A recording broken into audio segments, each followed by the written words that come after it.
تو بیدروس بادشاہ اللہ کی بارگاہ میں دعا کر رہا تھا، مولا کوئی ایسی نشانی بتا دے کہ جس نشانی کو دیکھ کر کے یہ قوم ایمان لے آئے۔ تو اس بادشاہ کی دعا پر اصحاب کہف جو 300 سال سے سو رہے تھے، اللہ نے ان کو دوبارہ اٹھایا۔ وہ اٹھے، انہوں نے آپس میں ایک دوسرے کو سوال کیا کہ ہم کتنے دن کب سے یہاں سو رہے ہیں؟ کسی ساتھی نے کہا صبح آئے تھے، دوپہر ہو گئی ہے۔ کسی نے کہا نہیں تھوڑا زیادہ سو لیے۔ بعد میں پھر انہوں نے اپنی نشانیاں دیکھی، ناخن بہت بڑے، بال الگ سے دکھ رہے ہیں۔ انہوں نے کہا کچھ تو معاملہ ہے، اللہ بہتر جانتا ہے ہم کتنے دن یہاں ٹھہرے رہے۔ ایمان والے تھے۔ ان ساتھیوں نے ایک اپنے ساتھی کو پیسے دے کر کے بازار بھیجا کہ بھوک بہت لگی ہے، کھانا لے آؤ۔ دیکھیں اللہ دوبارہ زندہ کر رہا ہے تو کھانے کی بھوک بھی ہے انہیں۔ بھیجا اور اس کو یہ کہہ کر کے بھیجا کہ خبردار کوئی بھی تمہارے اوپر نظر نہ ڈالے، بادشاہ کی پولیس، کہ اگر وہ بادشاہ کو پتہ چل گیا تو ہم سب کو گرفتار کر لے گا۔ وہ 300 سال پہلے کی بات بول رہے ہیں۔ اس اپنے ساتھی کو بھیجا اور وہ چھپتے چھپتے شہر میں آیا اور کھانا لیا۔ کھانا لے کر کے اس نے پیسے دیا تو دکان والے نے دیکھا پیسے یہ کون سے؟ 300 سال پہلے کے پیسے۔ ظاہر سی بات ہے حکومتیں بدلتی ہیں، سکے بدل جاتے ہیں۔ اس کی تو سب سے بہترین مثال ہمارے زمانے میں دیکھ لیا۔ آپ لوگوں کو تو یہ سب سمجھانے کی ضرورت نہیں، پرانی 500 کی نوٹ کہاں ہیں، 1000 کی نوٹ کہاں ہیں۔ حکومتیں جب چاہیں ڈی مونیٹائزیشن کرتی رہتی ہیں۔ بہرحال تو وہ سکے جو ہے دیکھ کر کے دکان والے نے پوچھا اچھا وہ چاندی اور سونے کے ہوا کرتے تھے؟ پوچھا کہ یہ تمہارے ہاتھ کہاں سے آئے؟ کہا یہ میرے اپنے پیسے ہیں۔ دکان والا امانت دار تھا، اس نے دکان میں کھڑا کیا اور جا کے پولیس کو خبر کر دیا۔ پولیس کو خبر کر دیا اور کہا کہ میرے پاس ایک ایسا آدمی آیا ہے، لگتا ہے اس کے ہاتھ میں کوئی پرانا خزانہ ہاتھ میں آیا ہے، لہذا اسی لیے میں آ کر کے تم کو خبر دے رہا ہوں۔ اس زمانے کا کوئی بہترین ٹپر ہوگا وہ۔ جا کر کے پولیس کو پہلے سے ٹپ دے دیا۔ ہیں بہت سارے لوگ، اور مجھے تو افسوس اس بات کا ہوتا ہے کہ ہم پر یہ بلیم بھی کرتے ہیں کچھ بڑے لوگ کہ آپ کے محلے ٹپروں سے بھرے ہوئے ہیں، یعنی پولیس کو کہ مخبر جاسوس مسلمان محلوں میں بہت بھرے ہوئے ہیں۔ یہ سب دوسرے لوگ ہم سے کہتے بھی ہیں، خاص کئی لوگ اسی کام میں صبح و شام کر رہے ہیں۔ اب تو لوگوں کو شرم بھی نہیں آتی، فخر سے کالر چوڑا کر کے بولتے ہیں ہاں ٹپ دیتے ہیں، جاسوسی کرتے ہیں۔ کس کی؟ مسلمانوں کی۔ اللہ انہیں ہدایت عطا فرمائے۔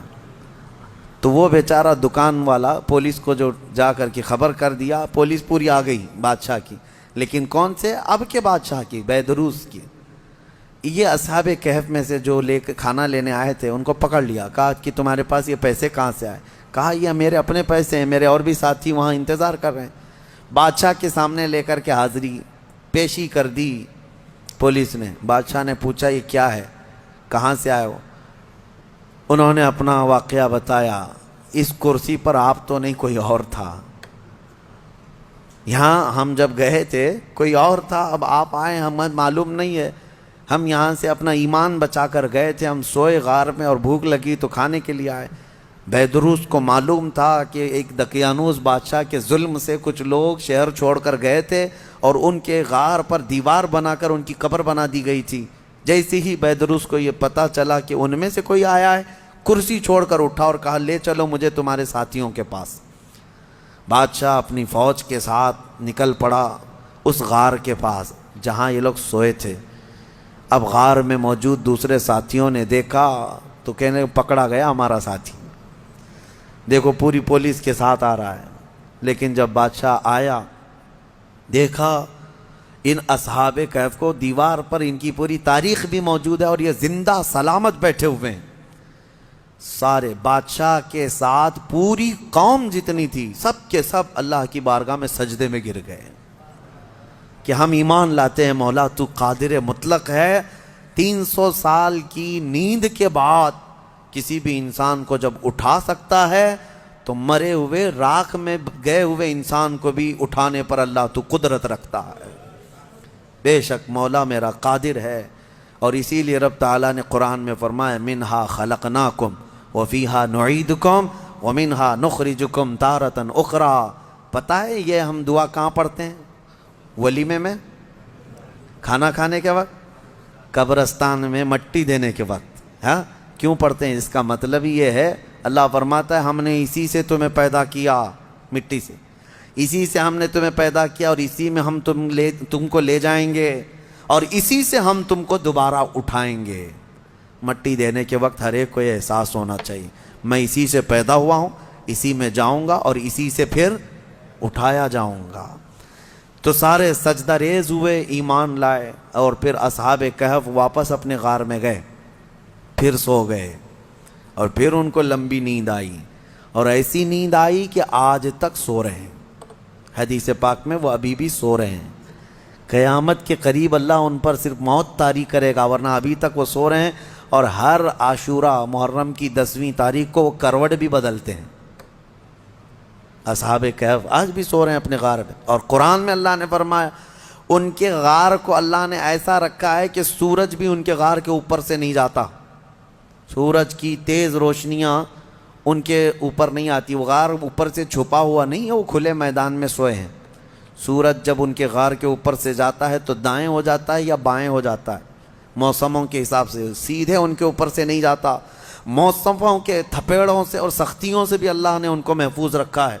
اور قرآن میں اللہ فرماتا ہے کہ تم اگر دیکھو گے وَتَحْسَبُهُمْ أَيْقَاظًا وَهُمْ رُقُودٌ وَنُقَلِّبُهُمْ ذَاتَ الْيَمِينِ وَذَاتَ الشِّمَالِ وَكَلْبُهُمْ بَاسِطٌ ذِرَاعَيْهِ بِالْوَصِيدِ.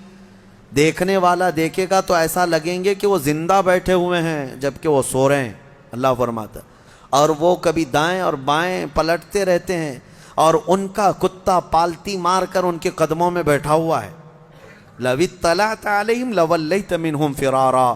اللہ فرما رہا ہے اگر تم دیکھنے کی کوشش کرو گے، پیٹ پھیر کر کے بھاگ جاؤ گے. تمہارے اوپر اللہ ایسا رعب ڈالے گا، کوئی دیکھ نہیں سکے گا، کوئی دیکھ نہیں. اب جارڈن میں ایک جگہ اصحاب کہف کا غار کہہ کر کے بتایا جاتا ہے، اور لوگ اندر گھس کے دیکھ کے بھی آتے ہیں، ویڈیو بھی کر کے آتے ہیں. لیکن قرآن کے اعتبار سے مجھے نہیں لگتا، یہ پتہ نہیں جا کر ہڈیوں کے ویڈیو بنا کر کے لاتے ہیں. اور انٹرنیٹ پہ بھی بہت سارے ویڈیو پڑے ہیں، اصحاب کہف کا غار، اصحاب کہف کا غار. یہ غار کہاں ہے اور اللہ کیسے محفوظ رکھا ہے، آپ وہاں جا نہ سکیں گے. رعب ایسا اللہ تعالیٰ نے اس غار پر رکھا ہے. اب خلاصہ کلام یہ ہے کہ اس میں جو چیزیں عبرت کی ہیں وہ میں کہتا ہوں. وہ کون تھے؟ اللہ کے نبی تھے؟ وہ کون تھے؟ رسول تھے؟ فرشتے تھے؟ نہیں. اللہ فرماتا انہم فتیۃ آمنوا بربہم، بس وہ نوجوان تھے جو اپنے رب پر ایمان لائے تھے. اگر نوجوان مضبوط ایمان لائیں، مولا صدیوں تک ان کی حفاظت فرماتا ہے. ان کے ایمان کی برکت دیکھیں. اور اتنا ہی نہیں، وہ اچھے لوگ تھے، اچھے لوگ تھے. میاں کتا کیا کر رہا ہے؟ کتا کیوں ابھی تک محفوظ ہے؟ اور بلکہ بعض روایات میں ہے جانوروں کو تو قیامت کے دن ختم کر دیا جائے گا، ان کا معدوم کر دیے جائیں گے. یہ ان کے لیے جنت دوزخ نہیں ہے، لیکن اصحاب کہف کا کتا جنت میں جائے گا، کتا بھی جنت میں جائے گا. اس کی وجہ یہ ہے، فرمایا کہ کتا جنت میں جا رہا ہے، وجہ یہ ہے کہ اللہ والوں کے دامن سے لگا ہوا ہے، اللہ والوں کے ساتھ بیٹھا ہوا ہے. تو میں یہ پوچھتا ہوں، اللہ والے نیک بندوں کی معیت میں صحبت میں رہ کر کتا جنت میں جا سکتا ہے، تو تم امت محمدیہ اگر غوث پاک کی نسبت حاصل کرو، غریب نواز کی نسبت حاصل کرو، تو کیا اللہ تعالیٰ ان کے ساتھ تمہیں محشر میں جنت نہیں عطا کرے گا؟ اسی لیے بریلی کے امام نے اپنی نسبت پہ یوں فخر کیا تھا، اے سرکار غوث تجھ سے در سے سگ، اور سگ سے ہے مجھ کو نسبت، میری گردن میں بھی ہے دور کا ڈورا تیرا. اس نشانی کے جو سگ ہیں نہیں مارے جاتے. ہاں، جن کتوں کے گلے میں پٹا ہوتا ہے ان کو میونسپلٹی والے نہیں اٹھاتے ہیں. کیوں؟ وہ نشانی ہے کہ یہ کسی مالک کا کتا ہے. آوارہ جو ہے اسے انجیکشن مار کے چلے جاتے ہیں. ہاں، جو آوارہ کتا بھونکتے رہتے ہیں ان کو انجیکشن مارتے ہیں یا لے جا کر کے کہیں ویرانے میں چھوڑ دیتے ہیں. آپ کے یہاں میونسپلٹی کی گاڑی اب آتی ہے نہیں آتی پتہ نہیں، لیکن دیکھو بیلٹ والے کتے کو کوئی پکڑ کے دکھائے. ارے اب تو کتوں کے لیے بڑے قانون بنے ہوئے ہیں. ہمارے ہاں تو چھوڑیں، باہر ملکوں میں تو انسانوں سے زیادہ اہمیت جو ہے نا کتوں کے لیے ہے. ان کے لیے بہت اعلیٰ قسم کے قانون بنے، پارلیمنٹ میں بل پاس ہوئے ہیں کتوں کے لیے، جاپان وغیرہ میں. ہاں کتے کو کچھ نہیں کہہ سکتے آپ. بلکہ ایک آدمی نے کیس کیا کسی کے اوپر کہ اس نے میرے ٹامی کو کتا کہا، اس نے حقارت سے کتا کہا. یہ ڈیفیمیشن کا کیس، مان ہانی. ہاں جیسے ابھی پرائم منسٹر کو کسی نے کہا تو وہ اپنے حد کے عزت کا کیس کر لیے، اس طرح کتے والے نے کیس کیا کہ مجھ کو کتا کہا. اس کو کتا نہیں کہنا چاہیے بلکہ پاکیزہ اخلاق والا. ہاں بہت خوبصورت یہ القاب سے کہا جائے، یہ کتوں کے لیے بنے ہوئے ہیں. میں یہ کہہ رہا ہوں میرے عزیزو، بات یہ ہے کہ اگر کتا نسبت حاصل کر لے تو وہ اصحاب کہف کے ساتھ جنت میں جاتا ہے. تو اعلیٰ حضرت فاضل بریلوی نے یہی فرمایا، اس نشانی کے جو سگ ہیں نہیں مارے جاتے، حشر تک میرے گلے میں رہے یا غوث پٹا تیرا، حشر تک میرے گلے میں رہے پٹا تیرا. اللہ تعالیٰ ان اولیاء کی نسبت ہمارے گردنوں میں قائم و دائم رکھے، اور مولا کریم ہمیں سنی صحیح العقیدہ زندگی عطا کرے اور اہل سنت و جماعت پر خاتمہ بالخیر فرمائے.